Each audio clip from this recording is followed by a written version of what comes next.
morning, everybody, and welcome. Hi, Elizabeth. How are you? Hi, good. How are you? I am well, thank you. Thank you for joining us this morning. Thank you so much for having me. Excellent. Welcome to everyone in the audience, and thank you for joining us today for another edition of Building from Ground Up. My name is Tomiwa Aladikomo. I'm the CEO of Tech Cabal Media, which is the parent company for Tech Cabal, which organizes these events. Today we have Elizabeth Tweedale with us. Hi, Elizabeth. Hello. Elizabeth is the founder and CEO of Cypher Coders, which is the UK's leading coding school for children.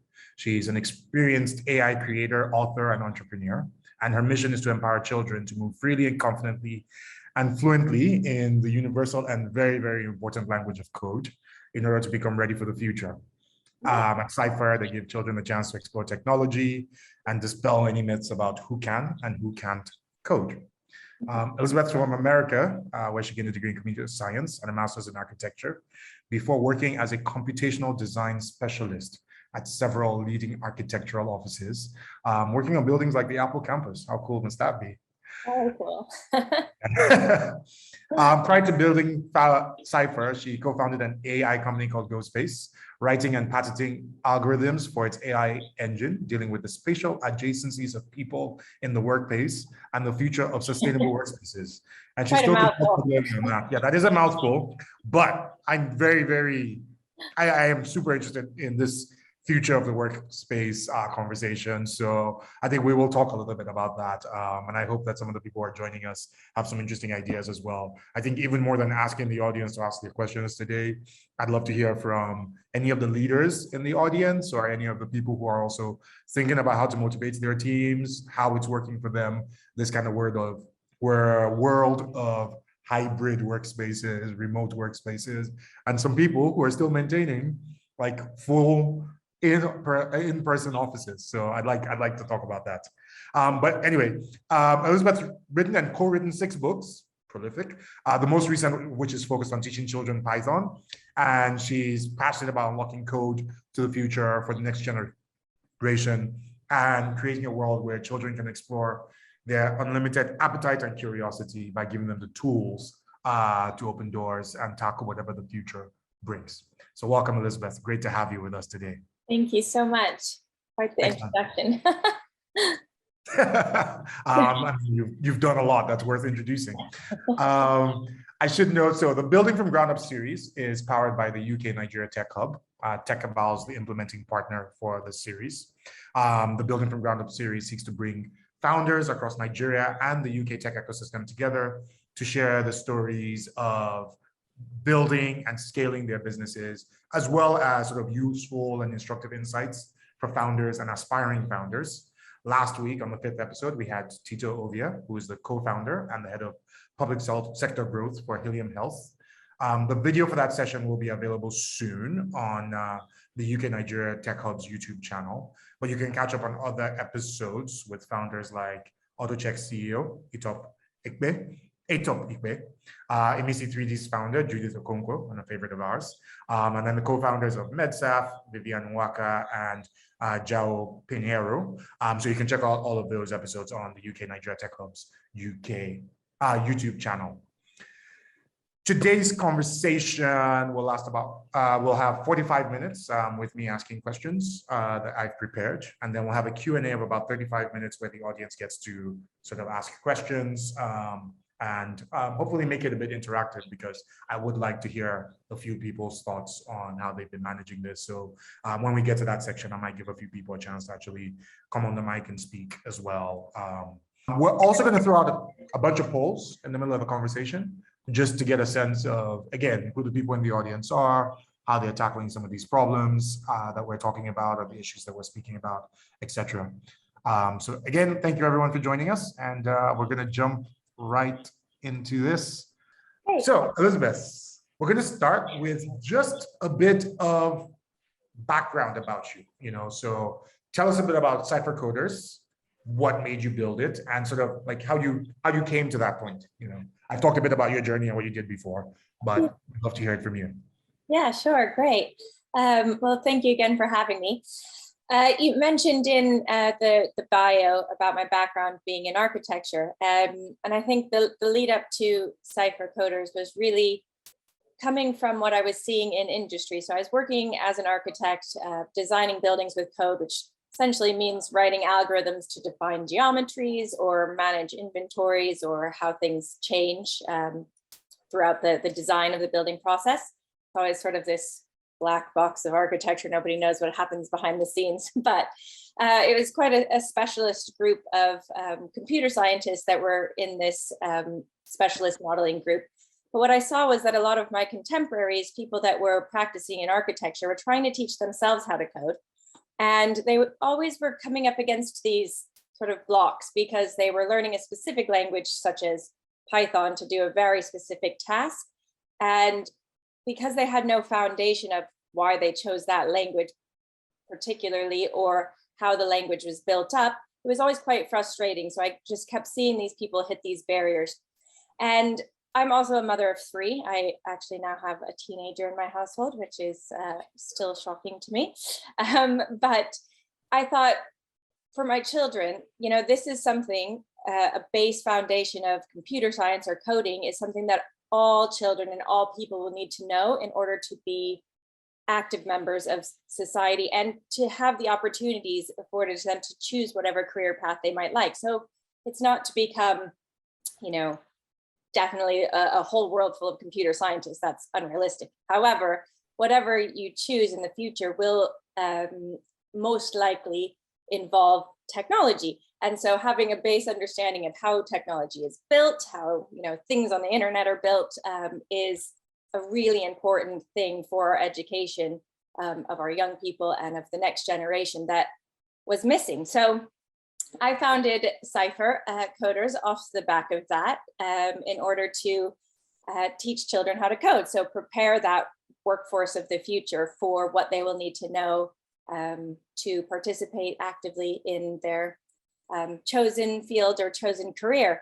And the special thing about Cypher is that when I went to think about how do you teach children how to code, because, you know, Seymour Papworth taught coding with Logo in the 70s. So it's been around, a thing, teaching kids how to code, you know, for many decades. However, it wasn't until the invention of Scratch, which is a programming language using blocks that are sort of look like virtual Lego blocks you can stack together, which was developed by MIT, that made it more readily available in this generation for children to learn how to code. So I came up with kind of a new idea of how we could teach children how to code, which involves creative themes.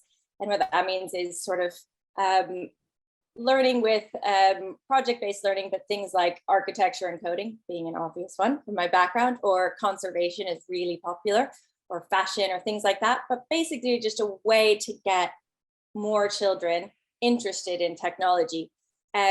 It seems to be working. 52% of our students are girls, which is you know, a huge passion of mine, getting more females into tech and into STEM. But I think by just showing that you have 52% girls, it shows that there's a broader range of children. So even those boys on the other side aren't just that very stereotypical sort of gamer, geeky boys, which I can say because that was me as a child, just not the boy part, but the gamer part. So yeah, I guess that's a bit of a lead into Cypher and my passion behind it and why it came about. That's very cool, and definitely something interesting for those of us who have recently become girl dads.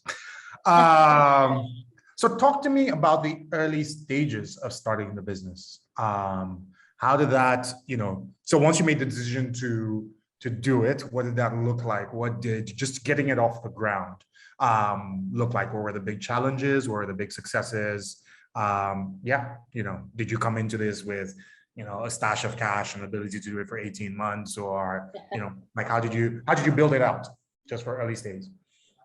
That's a great question. I wish I came into it with a stack of cash. Didn't? But I think it sort of comes from before that. I think I've always been a serial entrepreneur. Okay. And what that actually means is really just giving it a go. So, you know, there's a lot of businesses that I've started, which weren't actually businesses, but more like a passion project, such as, you know, selling makeup or creating bracelets and selling those kinds of things, or organizing children's parties.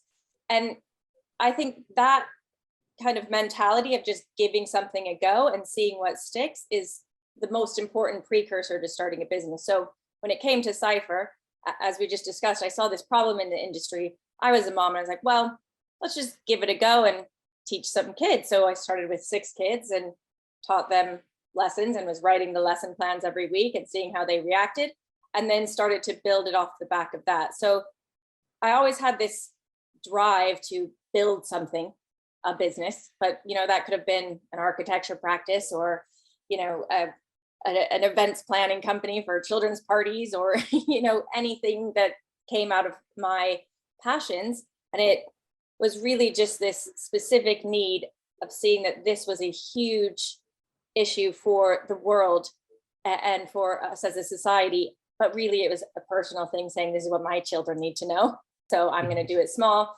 And then you start saying, how do we build it up from there? So with Cypher, yeah, I just started small, and then had communications or you know, connections off the back of one first class and then to the next class.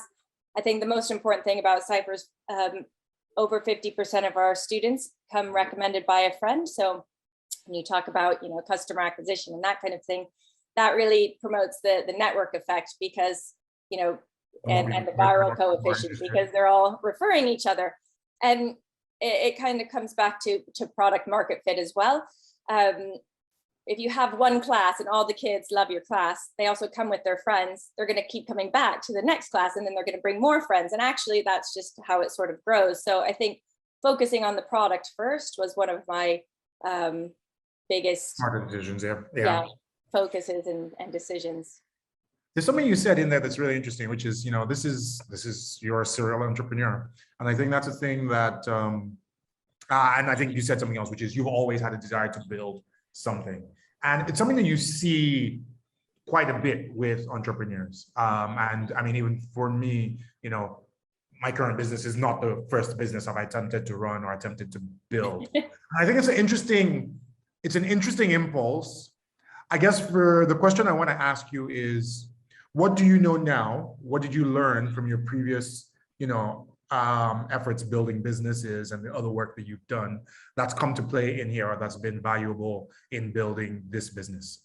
What's different this time than when you know? That's a great question. I think that the learnings that I've taken from other businesses, so for example, my husband and I did run an architecture practice for a while, was about, you know, you sort of take little learnings away from each thing. I mean, I remember hiring my first employee, and it seems like this big task, and you're like, okay, now I need an employment contract, and you know, I need to, you know, be really official about this, and what are the holiday days, and what are, you know, what is a pension, and all of these things that, you know, nobody's going to be trained in all of the things that you experience as an entrepreneur, but it's that kind of excitement of finding little problems along the way, like how do you hire your first employee? How do you deal with your first employee going on maternity leave? You know, all of these things are little challenges that you face every day. So I think it's not really one thing that you learn from previous businesses that you take into the next ones, but it's amassing just the doing over and over and over again that you can bring to light. But from your question, the main takeaway and the main difference for Cypher comes, and my team will laugh, but it always comes back to automating things. So I'm obsessed with automation, which I think goes hand in hand with technology. But the interesting thing about automation is you can't automate something just out of the blue. I mean, you can, but it's not as successful. So with Cypher, we have this kind of mentality of just give it a go. You know, hire your first 30 teachers and, you know, see what the most difficult part in that process is, and then try to streamline that piece and then streamline the next piece. So it's all about creating more efficiencies as you scale your business and as you grow your business, and just taking time to reflect on what is taking my time, or what is the most painful piece of my, my 40-hour work week. None of us as entrepreneurs only work for 40 hours, but Yeah, of course. But my COO actually did this amazing activity with me. So she actually previously ran the NatWest Business Accelerator. So she was actually coaching over 300 entrepreneurs. I was one of her coachees. So she was coaching me, and before I stole her away for Cypher.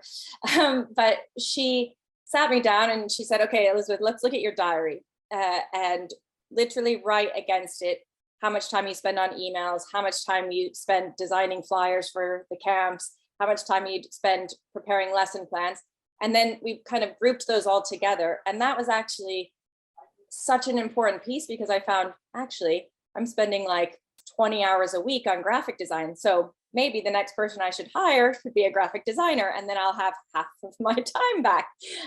So just that kind of understanding of what you're spending time on, what you're, you could be doing more efficiently and effectively, is one of those learnings that as you keep doing it over and over and over again, you bring to your next experience and just make it better every time.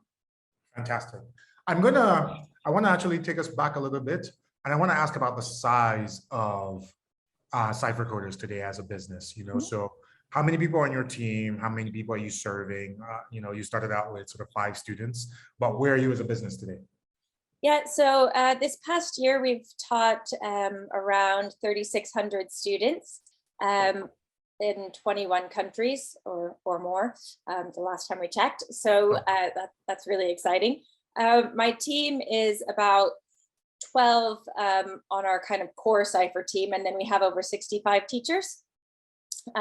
So yeah, that's kind of where we are. That is some growth, from 5 students and yourself. Okay, so I'm still interested in the early days of the business, and what were the first really big challenges? So you've got 5 students, you're starting to see what's working.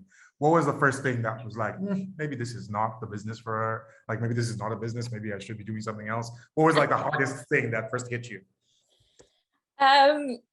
I think one of the hardest things right at the beginning of starting any business, and particularly with Cypher, is cash flow. It's one of those businesses, and I'm lucky, is that people have been paying for my product from day one, because the parents pay for the courses. So I don't have some of the same hurdles that other tech companies might have, where you have to develop stuff first before you get any paying clients. You might have to have a lot of free clients first. So it's a different. I was quite lucky in that, but still, in order to grow, you need cash, because you can kind of build up the number of students in classes you are making and say, okay, actually now I can afford to hire another person, which will mean we can service this many more students, or onboard this many more schools, and grow organically. But I've grown businesses organically in the past, and it's just slow. So my first biggest hurdle was probably deciding that I was going to raise investment, and therefore putting all of the pieces into place behind that to show that this is a business model. It's not just me sitting in a classroom. This isn't a lifestyle business. It's not a hobby. Exactly. Like, this is going to grow to a size that makes it worth an investor coming on board. Exactly. So then saying, okay, I need to do the financial model, Googling like, what is a financial model? I mean, I love a spreadsheet, but if you've never gone to business school, you've got to work it out. That was an exciting challenge, but yeah, I guess just preparing for that initial stage of investment, knowing that I had this passion to take it more beyond a lifestyle business, as you said. I mean, and that's an interesting decision, and it's a critical one for founders, because it determines the direction of your business. You can build a lot of wonderful things by bootstrapping, and I absolutely salute the resilience and the capacities of people who are able to bootstrap a business. But then sometimes, like you said, it's going to be so much slower if you do that, and you have to decide, I mean, is there an opportunity to build something really big and really impactful if I go out and take cash? But I think what's critical for people, and this is an important lesson that I'll just sort of bang on, you do have to know that you're going to build something that's actually sizable for you to go out and take that risk of raising capital, because then the people that give you money are going to have expectations, you know. And that's not a question, but that's just something that I'm emphasizing for the people in the audience. So that's a hard problem, is you are pulling together a business plan when you've never done it before. You're putting together financial models. You are solving a particularly big challenge. And I remember actually, even in this business that I run, that was one of the early challenges, was sort of like putting together a pitch deck for the first time, and working through it and working through the model and all of that. How do you convey to your team the grit to work through problems like that? You know, when you build a team, as a founder and a serial entrepreneur, there's a certain amount of like get it done that you sort of build internally. And if you're ever going to succeed at anything, you have to build it. Yeah. But for employees who don't come into the team, who haven't had the same experiences as you, they don't necessarily come in with sort of that need or understanding or drive, and they don't own the business. So, you know, like it's pay me every month, and, you know, like, hallelujah. So how do you communicate that need to like solve hard problems, to grind through things to your team? Well, I mean, I think it's a person by person thing. I think you could probably fit into two different camps. I fit into the camp of, you know, just lead by example. But I also say I'm probably one of those more of like a Renaissance woman. Like, I'm a jack of all trades, but I'm not necessarily an expert in any of them. Yeah. And so, you know, but you have other founders that are like super, you know, intelligent and really have an expertise in one thing, but kind of nothing, you know, on the other side. But for me, because I knew that I could take our graphic designer as an example, because she is one of our first hires. I knew that I could put together a flyer and show her how to do it, and essentially understand the process and know how long that should take and these kinds of things, that when she went to do it, she would be empowered to do it one step better than I could. And so I think it was almost like motivating her for her own personal development and her own personal skills. But again, having that foundation that she knew I understood her challenges, or Photoshop crashing, or, you know, like just the little things. But if you don't have that, it's more just the communication and making sure that that's really important with your team. Because I did ask my team, you know, what are the things that motivated you, or that still motivate you? And one person who's our marketing manager, who actually just joined us a couple of weeks ago, she said that she really feels appreciated. And also the communication with within our company is very efficient, all about efficiencies.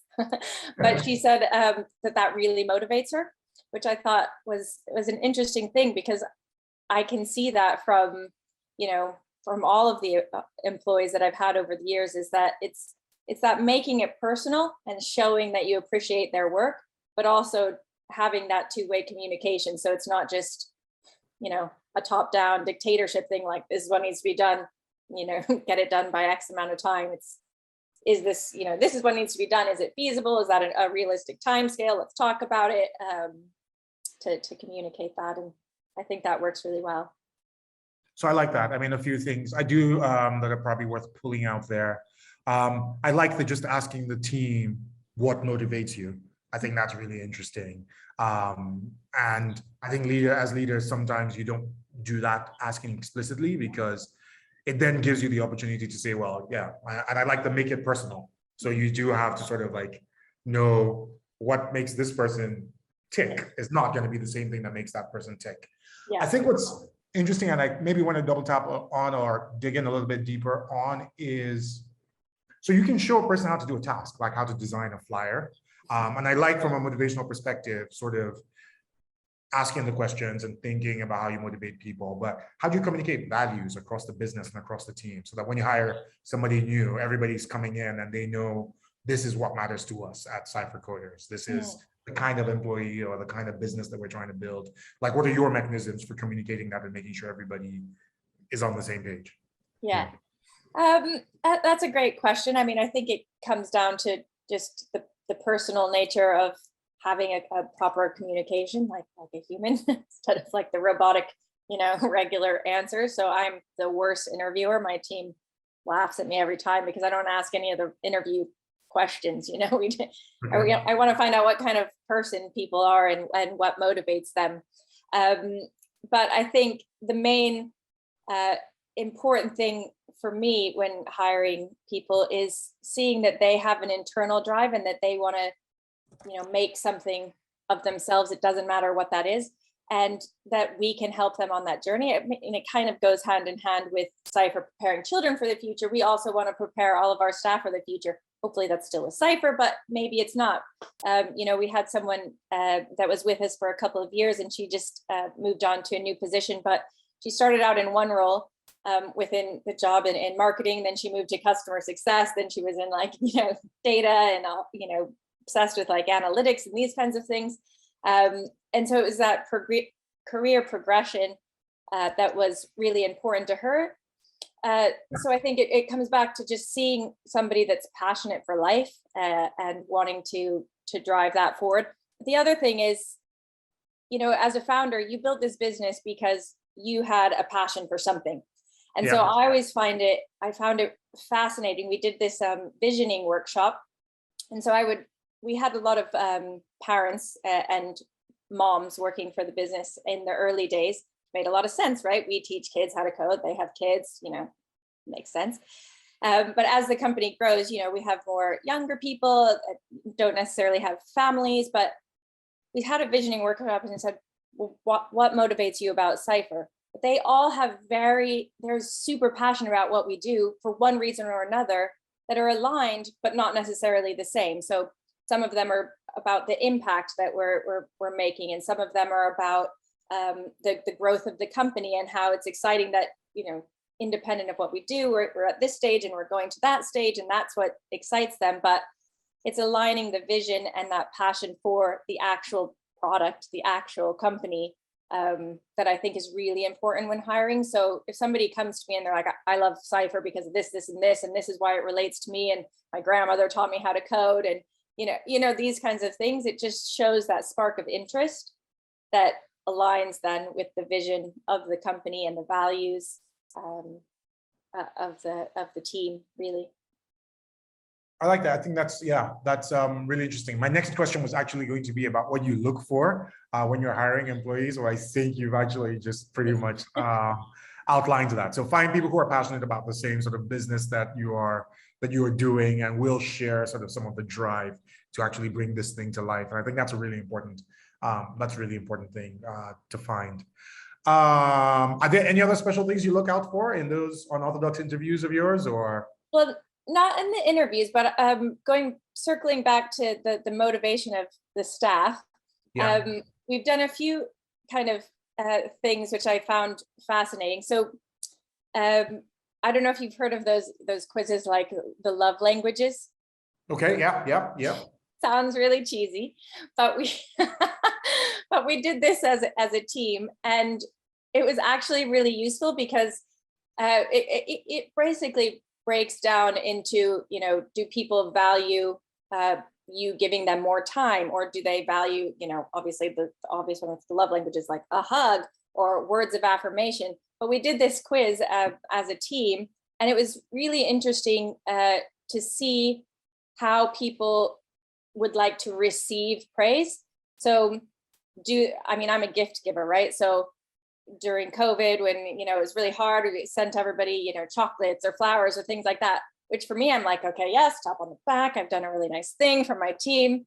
But then when you actually drill down to it, some of them actually just like to be told you've done a really good job today. And that's worth 10 times as much to them as like a box of chocolates.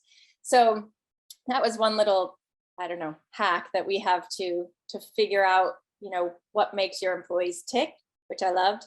And the second thing is doing a personality test. So we just did this, such as like the Myers-Briggs personality test or the 16 personalities. We just did this at a team away day, but it was fascinating because it helped us to hone our communications within each other, to the team. And it was a sort of an aha moment, because it's one of those things that brings out who are the extroverts and the introverts.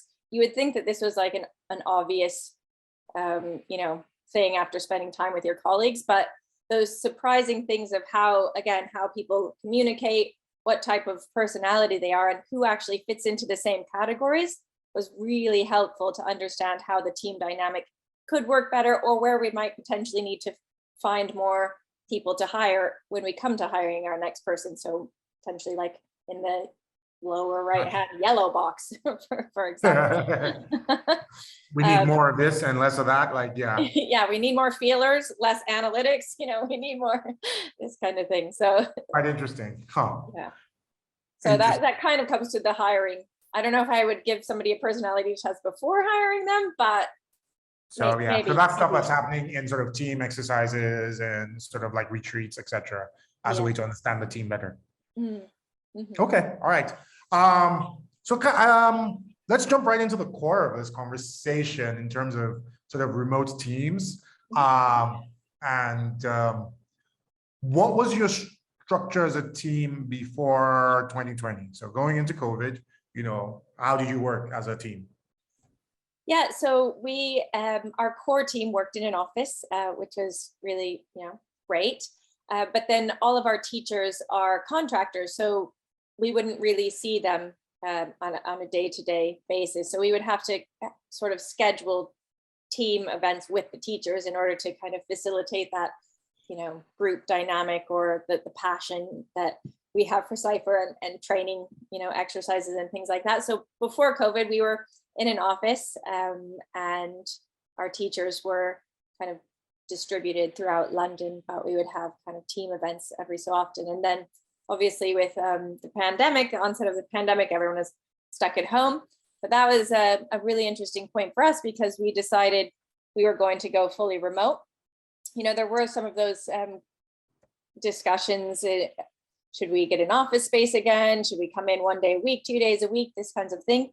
But actually, when we just did our most recent funding round, and we were making some key hires, there are a lot of amazing people that aren't exactly where would be feasibly close enough to come to an office.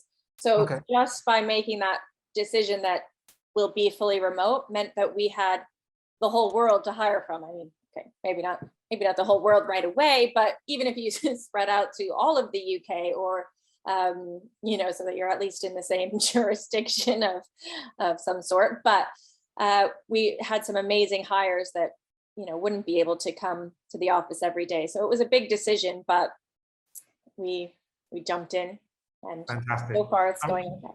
So we're going to talk a little bit more about that, but we're going to launch a second poll for the people in the audience. And the question is, what percentage of you are running teams that have gone full remote or are hybrid, like based on the pandemic? Which of you are still full in the office, basically? And if you have switched to full remote or partially remote, how's that going? So the poll is live right now. We'd love as many answers as possible. So if you want to just click through it, and let's get a sense of how what people's experiences have been. I guess, what would you say have been the advantages and disadvantages of going full remote? Maybe we start with the disadvantages. Actually, no, let's do it in whatever order you prefer. So what's worked about it, and then what hasn't worked? Well, on the advantages, I mean, the first one being the obvious that I just spoke about, is that when we're scaling and hiring, you can go from anywhere, which is great. And I think that that's where, the world is going with, the future of work and things. But coming to the disadvantages, is the value that you get out of being together in a room with real people is really difficult to pinpoint, right? And again, coming back to my employees and asking them what has motivated them, a lot of them said those team days that we have together, or when we were in the office and we all did yoga together on Thursdays. So that's, I think, the challenge that we have with fully remote working, is how do you maintain that togetherness when you can't actually physically get together all of the time. Now at Cypher, about a quarter of our staff are based in the US, because we're sort of scaling there. And then 3/4 are here in the UK. So as an example, at our Christmas party, all of our UK employees came together for a Christmas party, even though they were, coming from left, right, and center. it was still, feasible for them to come. But our US colleagues, had to join us still on Zoom, and we sent them like a care package to sort of be celebrating together. Not quite the same thing. Yeah. It's just not. So I think that's a real disadvantage that, we'll have to work out. And so I think what will happen is, right now it's kind of all over the place, hire from anywhere. There might be somebody in Ecuador, somebody else in Canada, and somebody in, America, and then, on this side of the pond and all of the continents. But it'll probably be more like fully remote, but then trying to set up little hubs with your teams. So that for me feels like a nice strategy for hiring, even though you can hire from anywhere, trying to focus potentially on, hiring everyone that from Sheffield or someplace in the north. It might afford certain advantages that even a smaller subset of your team could get together in real life, which I think a lot of people find value from. But for us, trying to have trying to bring the real life personal experience into the virtual is what we do on a day-to-day basis. So we have daily stand-ups within all of our teams. So you're always seeing your teammates every single day. We have weekly kickoffs every Monday where we go through all of our tasks and things like that. But I think a couple of people on my team also mentioned that those daily stand-ups are so important because you just see another human face to face. And yes, of course, you're working with them behind the scenes on Discord and messaging, and things are flying around in the virtual, but seeing people face to face is really important. And we made a very conscious decision right at the beginning that every time we come to meetings, everyone has their camera on, which I think not a lot of teams do that in this day and age. So you can see very quickly who's like not paying attention and like doing something else, or like going to make a cup of tea, which is fine, but that's how it is in like a real office too. So I think that was an important decision that we made, and I think it helps bring the team together in more of a real virtual way. Yeah, I mean, it's interesting. Could you tell us a little bit more about the daily stand-ups? Like, how long does it last? What's the format? That's a thing that I think a lot of people would like to know a bit more about. Yeah, so I think coming from the tech world, but our chief product officer, having run tech teams as well, it's kind of operate on a sprint basis and using kind of that Scrum style. So every Monday, first of all, we've broken the company up into different teams, and we have OKRs, which are objectives and key results. So every quarter we set these basically like 3 main objectives, and then you have certain key results against each one that you can track. And then within the teams, every Monday, there's a 45-minute meeting where you sit down and you actually talk through what are we doing to kind of push that key result or push this objective forward. We need to change any of the tasks or any problems. So that's a bit of a longer meeting. And then every day, Tuesday, Wednesday, Thursday, Friday, you just have a 15-minute, what we call stand up. So, in the tech world and things, when I used to have an actual tech team and I was a CTO, you actually stand up and then everybody goes around and says what they're doing. It's a very, so we aren't actually standing up on Zoom. We're just going on Zoom. But it's just a 15-minute meeting every day, same time of a day with your team. So there's obviously overlaps within the team. We have a product team, an online team, an operations team, teachers team. So you might be in 2 teams and see sort of 2 different sets of people, but it's a really nice way to just check in and also see your team in real life virtually. Gotcha. And how many people are in a team, might be on a team? Yeah, so minimum 3, obviously, otherwise it's not really a team. But most of the teams are around 5 or 6. Gotcha. Okay, so about between 3 and 6 people in a team. Okay, and that's a good size for a stand-up. I mean, like at what size does it become too many people for a stand-up to be efficient? Because I can imagine if 12 people are going through what it is they're doing on a daily basis, 15 minutes doesn't seem very long for that to happen. Yeah, I think anywhere, even at 6 is pushing it, because then it just becomes more like a small company meeting, right? And you have one person leading and just saying, you do this, you do this, you do this, you do this. You can't actually have the conversations in 15 15 minutes. So yeah, I'd say stick to 5 people max on smaller teams. And then it feels more personal and people can actually be heard. We've also previously trialed, who's running the stand-up. So if you have a list of tasks, the stand-up, in the stand-up, you go through the list of tasks and ask people how they're getting on. Yes, I've done that. No, I haven't done that. It's very fast and straightforward. But one week, person A would actually lead the stand-ups and be the person that says, okay, how's it going? Share their screen sort of thing. The next week might be somebody else, because then at the company meeting the following Monday, they report back on what's been done the previous week. Okay. But I think the nice thing about that is that it also gives junior members of the team a chance to step up and be a leader, but they've also been shown how to do it, because it's just a very standard thing. Once your kind of team lead does it, and then it's your turn, it gives them a good opportunity to present and to, and so you start to build up some leadership skills as well, just in terms of learn how to run something like that. It's quite interesting. Let me ask, a big problem with working remote, and we found this in 2020, and a lot of people have found it even since then, is that burnout seems to happen a little bit more frequently. And I mean, there's any number of reasons for that, but what's been your experience with that? How are you avoiding it, and sort of how are you tackling it? Yeah. If you've had, yes. Yeah.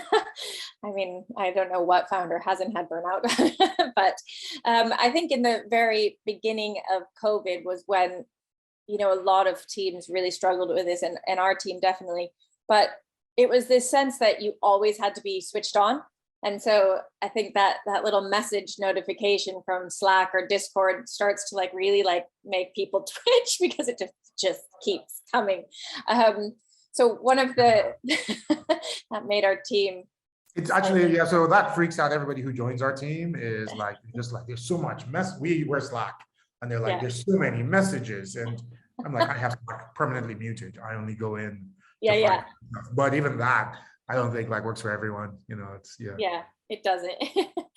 So that was one of the biggest challenges, is that it's an assumption that everybody has to be turned on all of the time. And so just putting in little things that can help with that, or an understanding that after 6 o'clock, especially now that we have people in different time zones on the other side of the Atlantic, there's an expectation that after 6 o'clock, for example, you don't expect a reply. Obviously, people do still reply, and my team's amazing. It's like they never switch off, even though we tell them to.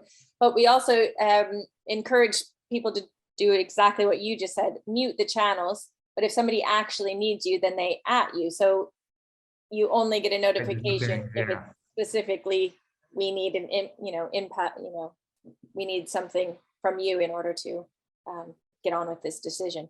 But the constant messaging is definitely the biggest challenge for burnout, being a remote team. But again, it just comes back to, I think, checking in with your team every so often.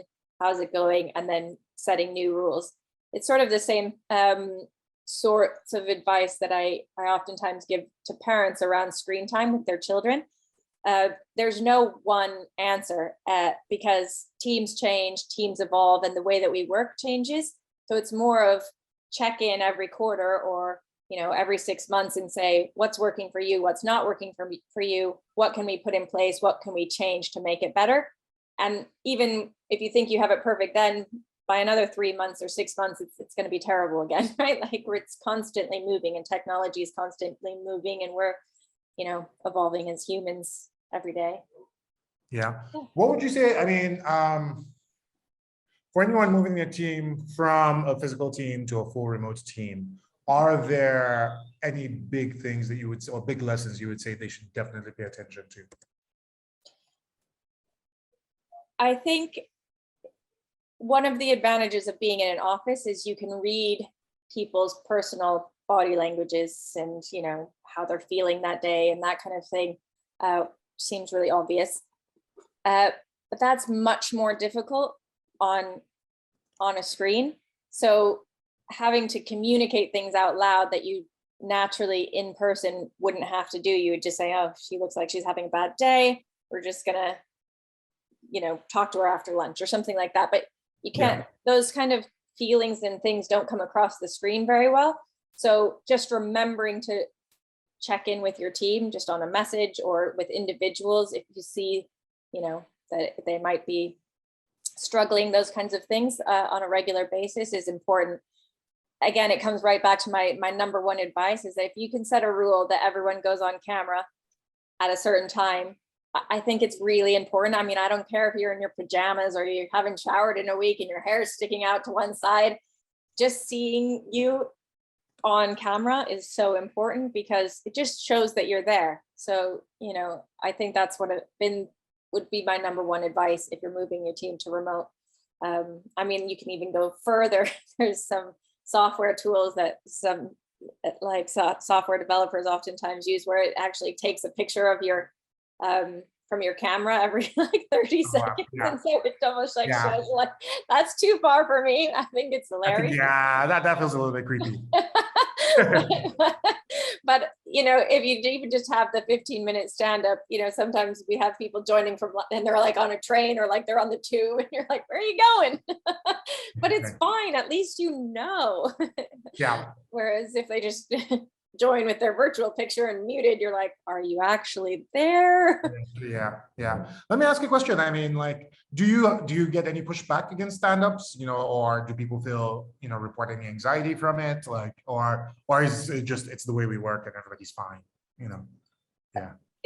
I actually have, so the team, when I asked them what motivates them, almost all of them said the daily stand-ups.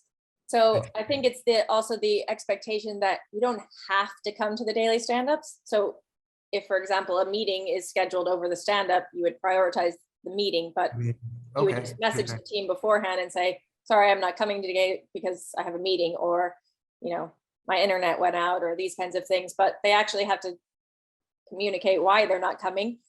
But they actually really like it because it is that thing that makes it personal and brings that personal element to a virtual team. We also, in our company meetings on Mondays, have the first 15 minutes is a coffee chat.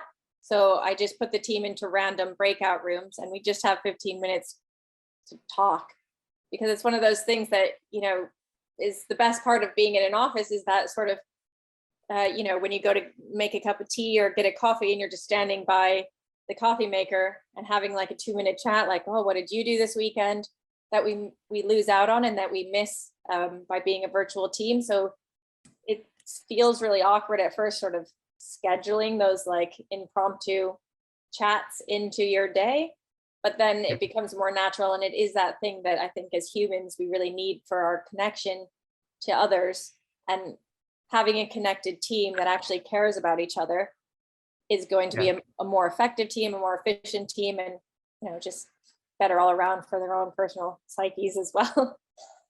Yeah, fantastic.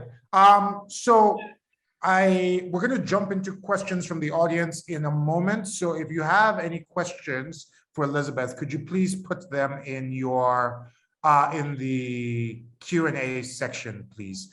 I'm just going to look at this poll and just kind of like talk about what it is that we're seeing. And I don't know if you can see it, Elizabeth.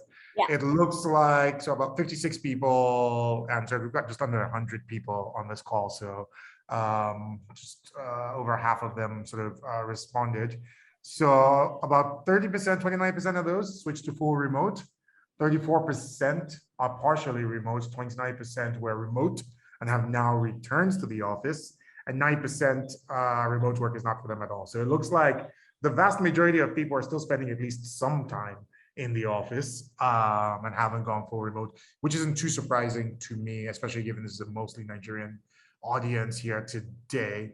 If you have switched to full or partially remote, how's that going so far? About 46% of people say they're loving it. They're selling the office building. And about 21%, the question just doesn't answer to them. 30% of them think nothing really beats time in the office. Interesting mix of answers. I mean, have you spoken to other team leads? Have you spoken to other like business owners and leaders? What kind of like things have you heard from them about this? Well, the interesting thing is I think you mentioned at the beginning of the call that I previously co-founded an artificial intelligence company called GoSpace about getting people together in the workplace. So the whole point of that company is making sure teams are in the right place at the right time in corporate real estate. So before COVID, believe it or not, big companies, like banks and big tech companies and things like that, were looking at how to make their teams more efficient, but also optimize their real estate. Well, after COVID, I mean, this is clearly a thing. So what GoSpace does is actually works out who should be in the office on which days and how to get the teams together so that you have a dedicated space in the office for the days when your team should be together. So take those like groups that you have on Slack, turning the virtual into the physical, so in real life. So getting the right teams together on the right day. So you would know that I need to come in on Tuesday and Thursday because that's when my team's coming in. And when I do go in, there's going to be a place for me in the office space. So that was a long-winded answer to your question, but yes, we're seeing this trend everywhere, right up to, big businesses that you would think would be the last people to allow kind of a hybrid working style, but it's what people, because we were all forced into it in the pandemic, there are definitely, advantages and disadvantages from working from home. I mean, I have to deal with toys on the floor over there. I mean, talk about focusing on work. But it's definitely a trend that we can't ignore. The office is there to stay, but also the virtual. So I think the hybrid is probably the most likely, but then it comes back to, again, what we spoke about, hiring remote teams. So how do you work with that hybrid model and allow people to come into the office or work from home? But that's where kind of the serviced office approach is picking up steam. And so even though you might have somebody in North Carolina, she might go to an office space in North Carolina 2 days a week, because it's that act of going to the office that I think, empowers a lot of people and brings a lot of people comfort and a sense of purpose than staying in your house all the time, not having a place to go. No, I do find, I find this because I work from home a fair bit. I'm doing this call from my house. But I do find even the transit changes the way your brain works. That state change kind of jogs you, makes you think about different things. And then you get in there and there's people to knock ideas off of. And it's amazing how much denser the communication, how many more ideas you can communicate within a 5-minute conversation with someone than even over a call like this. And I mean, you can have a pretty good conversation, but it's still just not as information rich as, sitting on the table with somebody. I think we're getting better at it, as a human race, I guess, than we were, at the beginning of the pandemic. But it's absolutely true what you said. You can't replace that human interaction. Even just raising investment virtually versus in person, I'd say I have to have 3 times as many meetings in the virtual with a potential investor than I would face to face, because face to face, you read the body language. It's those same things that we're talking about with reading your team and seeing how they're feeling and getting that personal thing across through the virtual world, in the meta, really. So it's definitely something to consider when you're hiring and when you're thinking about being fully remote or a hybrid work environment. Okay, all right, cool. So we're gonna jump into the Q&A. There's actually one set of questions that I still have for you, but the very first question kind of jumps into something related. So it's from someone named Hepzibah. And Hepzibah, I apologize if I'm pronouncing your name wrong, Abigail. And so she's saying, so nice to connect with you here. She's a mobile software developer in training, and she wants to ask the languages you learned and how to cope with the rugged aspects of it. I mean, I guess that's the more difficult aspects of learning a language. So yeah, what are your thoughts about? She thinks your name is Esther. It's Elizabeth, not Esther. That's okay. Yes. All right. well, in terms of coding languages, which is, I'm sure what she's talking about, Yeah. my original language was C++. Yes, that really dates my education. Very few people code in that now. I mean, on this side of the pond, You don't look it, they won't know. predominantly taught as Java, but Java and C++ are kind of lower level languages.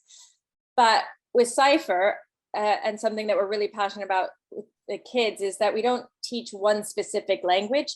We transition them between different languages so that they don't get stuck in those kind of the syntax of one thing and not be able to move to the next. So I think when you're choosing a language, it's important to understand why you're choosing it or what it's for. For example, if you're creating a website, you're using HTML, CSS to style it. And if you want things to happen, you're using JavaScript. Theoretically, you can put Python behind, a web page to do some tables or things like that, or some tricks behind the scenes, but it would be kind of unnatural. Whereas Python might be used for behind app development or when creating AI or these kinds of things might be a better language. So if you had to pick just one language, that's tricky. It's probably most useful, most widely used would be JavaScript, but Python's also great.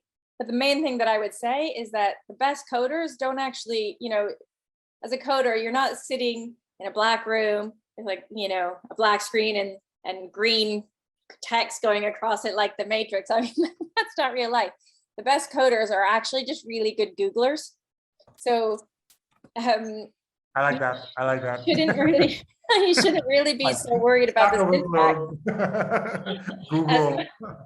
As much as, if you know kind of what you want your code to do, you Google it, you find somebody else's piece of code, you put that in, and then you fix it. But just looking at other code will already show you, okay, this type of code needs a semicolon at the end.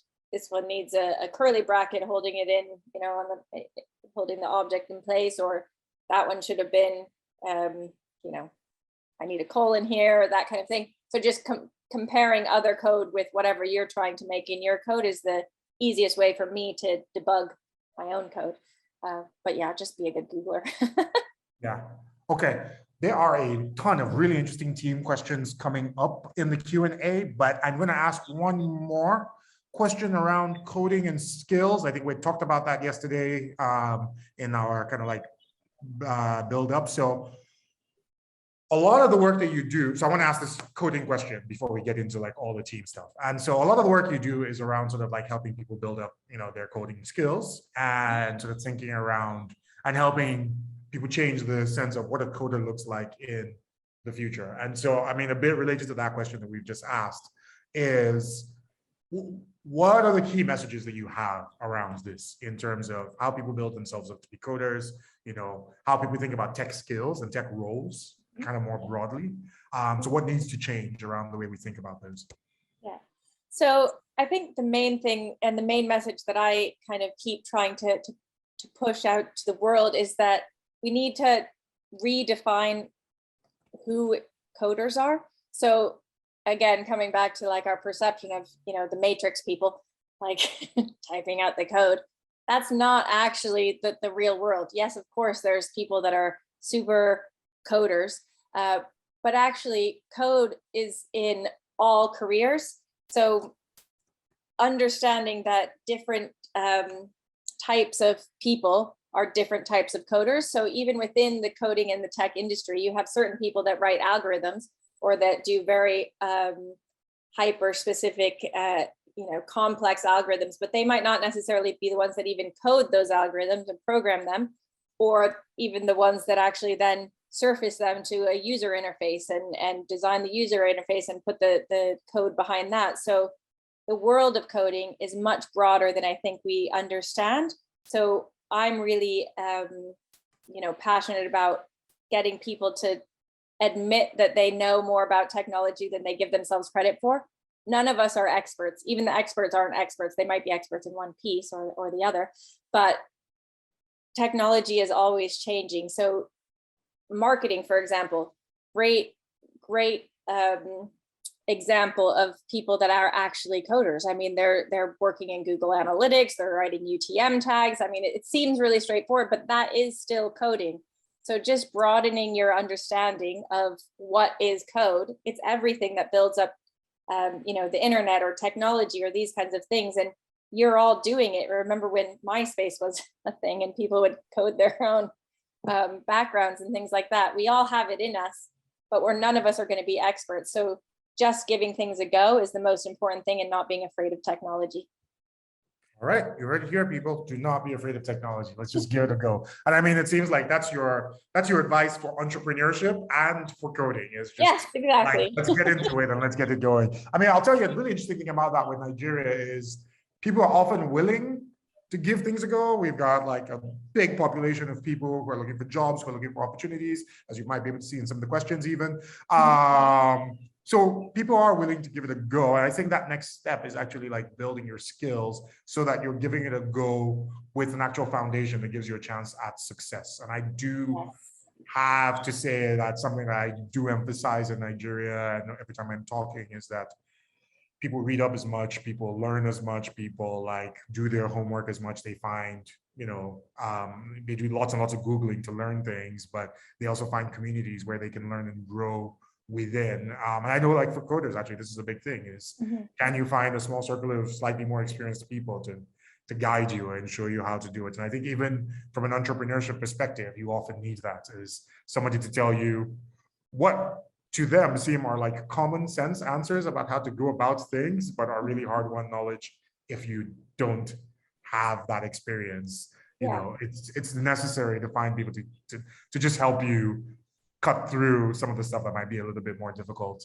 Yes, I think what you're saying is don't underestimate the power of networking. So just choose what you're interested in and find a network that can help you grow in that area. Definitely. Yeah. Okay. All right. So I've got two related questions here. One is from Rachie Queen 5. How can I work with an uncooperative team? But there's also a related question from someone named Faiza Ibrahim Audu, which is, how do you motivate a team who is not necessarily aligned with your vision?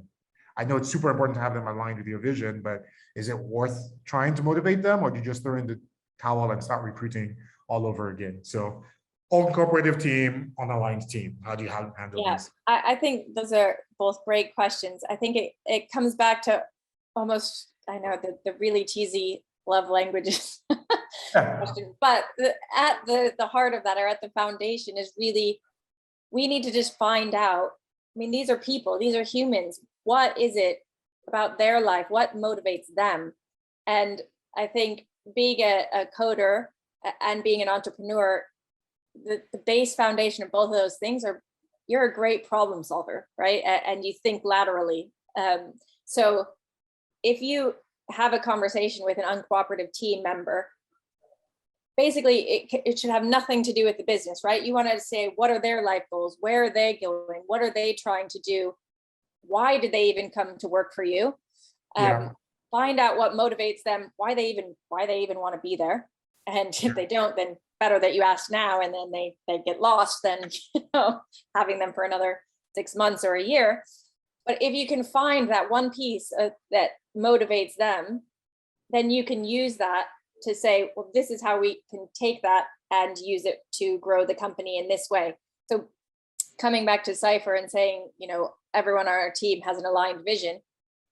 It's not that we all have the same vision, right? But we know that this business is a catalyst for many different things, for creating a startup that's going to scale, and or educating a future population, or changing the way that the world works. And so fundamental things. Or is it, so somebody could join our company and we could be selling toothbrushes, but we started selling one toothbrush to five people because I whittled it I whittled 5 toothbrushes out of a piece of wood, and I'm selling it on the street, to now selling 3,000 toothbrushes every day, with a factory. But they might be motivated just by going from whatever stage we're at now to wherever we want to be. And so taking that motivation could have nothing to do with what your business is actually doing, but it's what drives them and what they want to do. Or it could be marketing analytics. And so it doesn't matter if they're marketing a kids coding class or they're marketing, sweatpants. Yeah, they just really enjoy that's where yeah, are they interested in the data? Should we get more data tools? Is there anything else you can cut up? Do you want to present the data to the team? Because if they're really motivated by their outcomes of their little the metrics that they've been hashing this way and that way and figuring all this stuff out, let them present that to the team. That might really motivate them. So I think it just comes back to becoming really personal and trying to understand what drives that human, unrelated to anything that has to do with your own company vision. And then you can kind of pigeonhole them in and show them how you have a path for them. Gotcha. I think that's really important. And I think I've definitely found that where it's like senior members of the team might buy into the vision of the company and really be there, to help you accomplish this thing because it's a mission that they care about. And other members of the team are just there because they have the opportunity to do really interesting work for a time and they want to learn and do more of that particularly interesting work. And some people are just grinders and they will do great work wherever it is they are. So you just find and motivate people in whatever ways it works. There's a question here. I'm sorry, I'm just kind of skipping through these questions, kind of finding the more interesting ones and trying to put them in an order that makes sense. So there's a question from Olajide Jubril Oguntade. And so he says, most people give generic answers to descriptive questions during interviews, but you soon find out that they aren't exactly what they claim to be most times. So how do you set a structure that makes it for new employees to immerse themselves in the company's culture? And how do you build the culture also? Okay, it's kind of two slightly different questions. So yeah, there's sort of the interview questions. Interviews, kind of like, and then there's the company culture. Yeah. So the interview one is an interesting question. Obviously, with Cypher, we hire a lot of teachers. So we've kind of automated, again, a lot of the process. So now we can have somebody go from application to being hired within 4 weeks and be teaching within 6 weeks. So that's a pretty fast machine, right? But when you're hiring within your team, I think you could take some of those same learnings from that automated process that I'm thinking about, which are good for interviews. But then again, coming right back to adding in the personal. So when you're interviewing somebody, you have all of the standard interview questions. You kind of have an idea of what you want them to say. They come back and you're like, okay, they've ticked all the boxes. But you could have two people say very similar things. How are you going to make a decision, right, of which one you're going to bring on your team? For me, again, this is why my team says I'm a terrible interviewer, because that's why I'd rather them just fill out the answers to the questions and I can read that.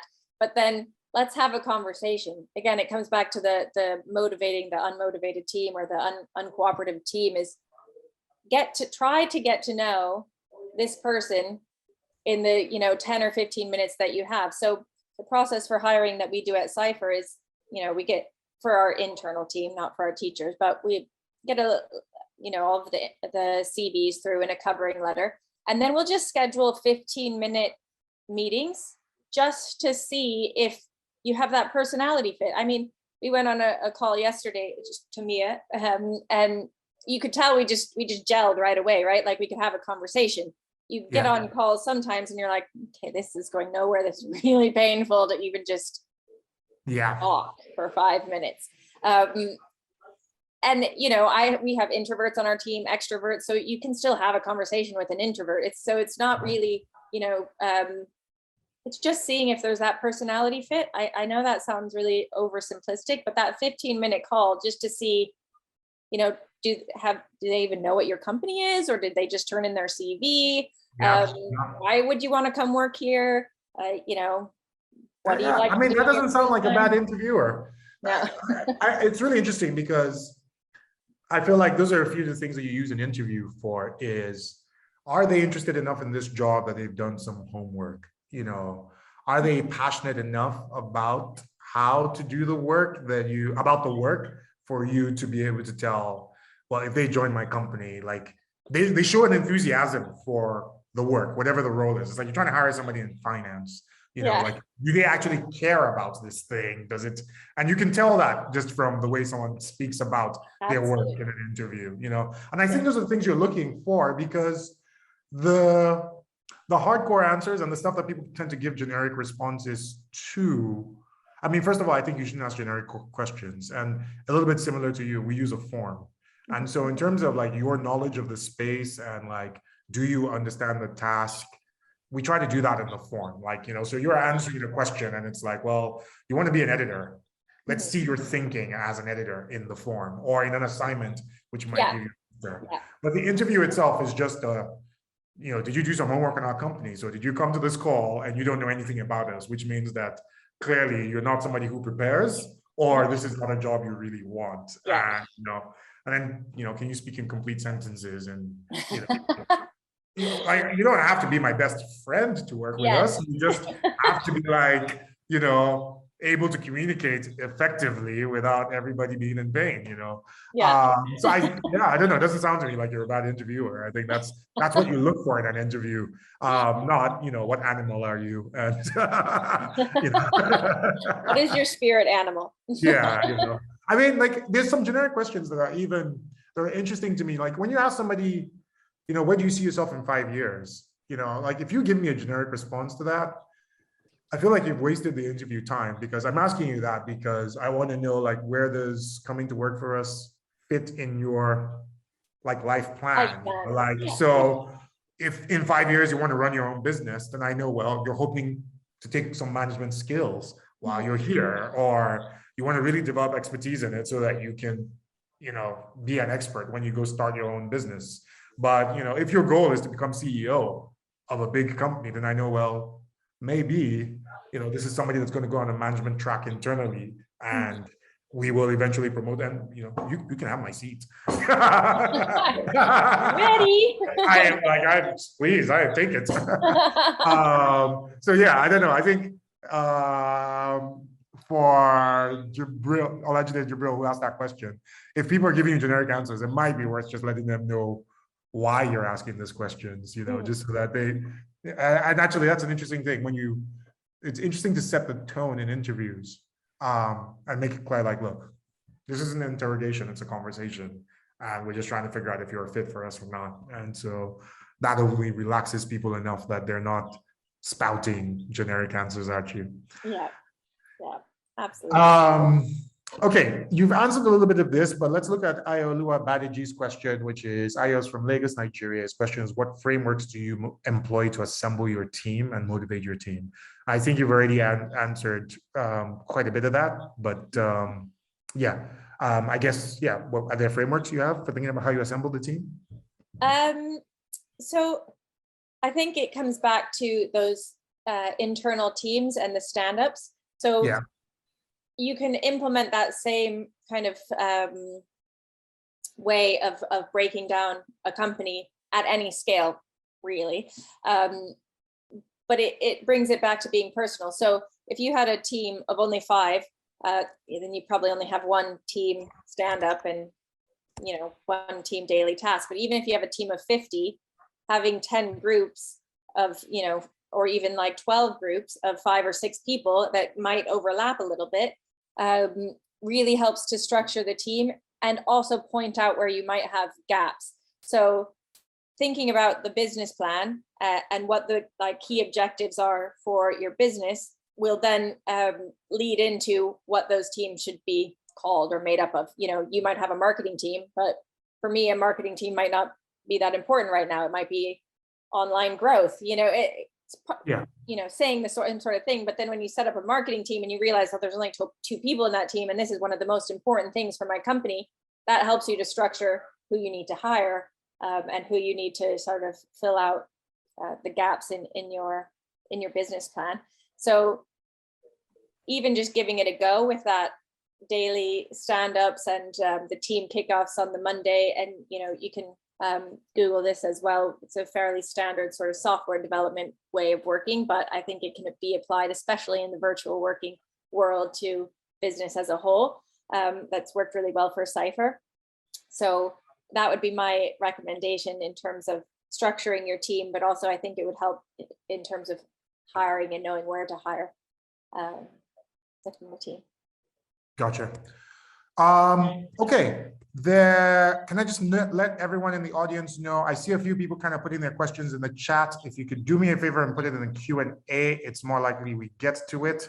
I've got a question from Ojutule Opalua, which is, how do you handle employee attrition turnover among your team members, particularly your technical team? Yes, I think that's a two-sided question for Cypher, because we have our teachers who are all contractors, so 65 teachers, but we go in hiring them knowing where they are on their personal journey and their kind of career lifespan, and assuming that they will only be with us for a year. It would be great, because we get, oftentimes like computer science students or teachers that want to just make a bit of extra money. So you might have the career people that, want some extra work, but then you might just have somebody that wants to tack this on to another job, a bit of part-time work. But that assumption that you won't have those people forever is actually really helpful, I think, as a founder and as an employer, to go in knowing and giving yourself that expectation, so that when they do leave, you're not sort of, another one left. It's okay, and that's what you've planned for, and that's what you assume. On your internal team, I think that's one of the most difficult things as well, being a founder, is that you're very passionate about your business, but you also really care about those first hires that you make, and you want them to grow and to thrive and to progress in their career. So when they do that, sometimes they grow faster than your company might grow, and they have to go and find another job, which is heartbreaking. But taking that as a success metric for you, it can be a way to, I think that the hardest part about staff moving on in that way is the psychological ramification. Like, I put so much effort into this person and now they're gone. So it's almost like safeguarding yourself for the inevitable that people will move on in their careers, and that's not a bad reflection on you.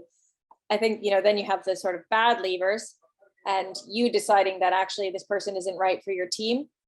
And I think the best advice I can give there is that as an early stage founder, again, it comes back to, your first hire, you want it to be professional, but it's very fluid and you don't have all the proper HR protocols in place. But when it comes to letting someone go, that's when you really need to step back and say, okay, let's make sure we're doing this properly, so that you don't open yourself up to, any litigation or troubles, but saying, okay, we need to first give somebody the opportunity and tell them why they're not performing, and then come back and say, we've given you this opportunity, you haven't done it, and so now this is, the next step. And just making sure that if you do have some people leaving your team, not that they're necessarily bad leavers, but because you've decided that they need to go, that you either take advice or you look up the proper way to do that, because that's where I think you could easily be stuck. Yeah. That's a tricky one. That's definitely a really tricky one. There's a question from Shaban Haruna about what distribution strategy has worked best for your business. And I think you have talked a little bit about this, but yeah. So for the in-person business, I would say, which is where we teach kids how to code either in after-school clubs or in holiday camps, actually within the school, so in person. That's essentially a B2B2C model. So we form partnerships with schools, and then they pass on the information about our courses to the parents. The online, model distribution or acquisition strategy is more through Google Ads and online advertisements, that kind of thing.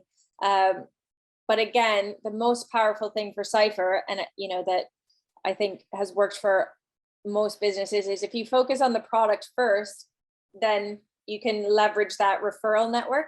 And so for Cypher, because we have over 50% of our new students coming recommended by their friends, that again shows that because we put the effort into making sure that the kids love what they're doing and the product is right, and we're giving great feedback to the parents of how the kids are doing, that growth metric, I mean, it's essentially free, more or less. Sometimes we'll offer rewards and things for both parties, but it's a straightforward way that you can see scale very quickly. So that would be my biggest recommendation for people to focus on as a first stage of growth in any sort of acquisition. Gotcha. Okay. I have two questions, kind of two-sided here. One is, do you offer mentorship in your classes? If yes, how can one access it? And then another one is, how can people work within your team? So you're hiring remote, you're hiring all over the world now. So if someone wants to work for Cypher Coders, how do they do that? And if someone wants to access your classes for mentorship, is that a thing that happens? Yeah. So if you'd like to work for Cypher, that would be awesome. You can just head over to our website, which is cyphercoders.com, and there's a hiring section in the footer. I believe the only jobs that we have posted on there at the moment are our teaching jobs, but we're closing another investment round soon, so we'll be hiring on our internal team again soon, which will probably most likely be in the customer service side and a bit on the sales side, which again can be fully remote. So definitely would love to have some of your motivated individuals come and join us. And on the mentorship piece, it's a tricky one because it's one of those things that I'm assuming that the person that asked this is not between the ages of 6 and 12. Not really our core audience, the preteen audience is not quite caught up to Tech Cabal yet. But we do, have on our kind of roadmap teaching older children, but also potentially teaching adults. We don't do that yet, unfortunately. However, if you do have, a niece, a nephew, or anyone that's 6 to 12, you could sit alongside them and they could take take the course, and you could, learn through osmosis that way. But yeah, sign up to our newsletter so that when we do start offering those courses to adults, you can be one of our beta testers, which would be awesome as well. Okay, yeah. All right, So cool. not the best answer there, but hey, yeah, it is. That's all right. There's not a question, but a comment from Angela, which is thanking us for organizing these kind of talks and that they're helpful. I'm going to take that. Thank you, Angelo. And I'm also just going to mention, we're going to trigger a poll now, just sort of like finding out if this was valuable for people. So if you can please answer that, should be the final poll of this conversation. Tosin Ibrahim has a question about how you developed a suitable curriculum for children and creating a structure that works, considering kids are in school and they have other extracurricular activities. So how have you thought about building that? Yeah. So when developing the curriculum for Cypher, it's sort of a two-part system, right? So I understand the fundamentals of computer science and what needs to be taught in order to learn how to code or in order to be proficient in technology. But then you have to understand that this has only ever been taught predominantly at a university level, now sometimes in kind of advanced secondary schools, but really computer science was invented in university. So then we look at, how does the brain of a 6-year-old work? And, how does the brain of a 6-year-old boy work? How does the brain of a 6-year-old girl work? How does the brain of a 7, 8, 9, 10, 11, 12? And so taking their kind of learning capabilities and what motivates them and their learning styles at specific ages, and applying the foundations and the fundamentals that we need to ingrain in their educational journey for Cypher, we kind of bring those two things together. So the general idea is to have this base foundation of computer science and be able to kind of build up on that. And the best thing about teaching kids how to code, which is, in all fairness, way easier than teaching adults, is that they're naturally little computer scientists anyway. I think the fundamental piece about computer science is that there's no one right answer. So you can have a problem and you can solve it in so many different ways, which is why it's so rewarding to, some of those kids that think that they're not good in math, because, math has a very prescriptive way to solve a problem. Computer science, has the same sort of complexity of problem solving, but they can do it in so many different ways. So dyslexic kids, for example, love it, and creative children as well. So yeah, I guess it's just building up on the fact that children are great problem solvers. They love technology. They're not naturally afraid of it the same way that we become as adults, because we see it changing so quickly. So it's just harnessing that energy and capitalizing on that to teach them the fundamentals of how to solve problems using technology and computer science and transitioning between all of the different languages. I saw a question about starting at age 5 using Scratch, and that's absolutely exactly where we start. For online, we do say 6 because it's a bit about, operating the screen and Zoom and then another screen. And I mean, it's just the complexity of that is one thing. But Scratch is an amazing language because it's what I spoke about at the very beginning. It's sort of like little virtual Lego blocks that can be stacked together. So it already has the code within it. So children don't have to be able to type, but just by reading the code that's within a Scratch, program, it's in the same format that they would see in real code. So it's an amazing, first language to get them into computer science and into coding. Okay, fantastic. And I apologize, everyone. I don't know if we're going to get through all of the questions because we are coming to the end of this. I guess let me just ask one more, which is Olufumi Koya wants to know, how do you convince employers that are a good fit for a post requiring a training you haven't completed yet? For instance, she's currently acquiring data science and project management skills and is applying for remote jobs and internships.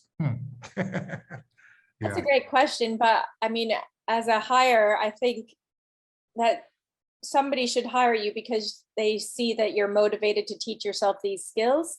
And so in the interview, getting across your passion and your motivation to upskill and to better yourself should come across as a way for them to see that even once you've acquired those skills and you're utilizing them in the job, if there's another skills gap that you might have, you're the type of person that will go out and upskill to make sure that you're always, ready for that position that you're applying for. So I think if you can get that across in your interview, that's the kind of person that you are, that you're a go-getter and that you're willing to put the hard work in order to have the skills, in order to do the job, that, that's where it's being gold.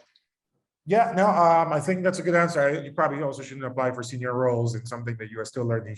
Yeah, So you have to match enthusiasm with being able to deliver something. There's some really good questions that we have not gotten into, and I apologize, people, but we do try to keep to time on these things. We're going to post the video up for this. Actually, let me ask a question, Elizabeth. If people want to reach out to you, what's the best way to do it? Twitter, LinkedIn, Yeah, please connect with me on LinkedIn or just send an email to hi@Cypher Coders, and I'm happy to answer any of the questions that we didn't get to today as well. Excellent, fantastic. I want to thank everyone for joining us today. We really appreciate your taking the time to join us, and we hope that it's been valuable. You should please join us on the next Building from Ground Up webinar, which will be on March 11th, and it will be another really interesting sort of conversation around building, for entrepreneurs and for founders, and solving the real problems of actually building a business. There is a survey. I believe the link's just been dropped in the chat, so please do fill it out for us. Timmy has dropped it. Timmy, if you could drop it again so everybody sees it. Please fill it. Let's know what was useful in this, what wasn't, what you'd like to see better. Today's session and the whole Building from Ground Up series was brought to you by the UK Nigeria Tech Hub, which is committed to building Nigeria's digital economy.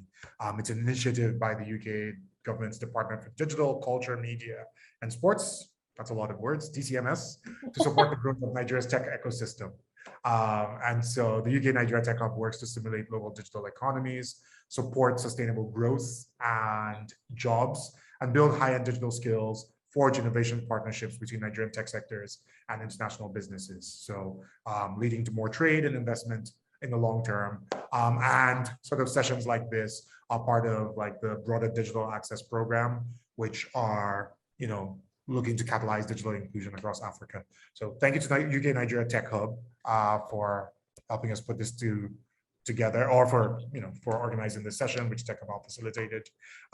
Their social channels are on screen. Please go follow them on all of these social channels. And thank you again. This event, the next session, okay, yeah. So next session, now we can go back, is going to be with Chichi Ekweozo who is the founder and CEO of Ascenti. So check us out on March 11th. And Daniel Adeyemi, one of our senior writers, is going to host it. Nice. From the Tech Cabal team, the TC Insights team actually really does the heavy lifting on these events. Thank you to Tife and to Lanray and to everybody else who has helped work on it. TC Insights is our data and research arm and our intelligence arm. They provide actionable data on startups and the tech ecosystem across Africa. We work with big tech companies, we work with startups, we work with foundations and states just on digital transformation. You can contact us at tcinsights@bigcabal.com, or if you go to the Tech Cabal website, it's techcabal.com/tcinsights. Great. And you should definitely subscribe for TC's newsletter, which is an amazing newsletter around everything that's happening in technology in Africa. It comes out every morning, 7 a.m. West African time. The link is on there. It is fantastic, especially for those people who are trying to get their heads around what is happening in the industry in Africa. You should definitely subscribe for that. Super, super valuable. Elizabeth, I want to say thank you so much for taking the time. Thank you so much for having me. Really engaging session. I loved it. I thought it was really, really valuable. So thank you. And everybody go check out Cypher Coders, especially those of you with kids. Yeah. Thank you. Have a wonderful day. Thank you. Bye. Bye, everyone.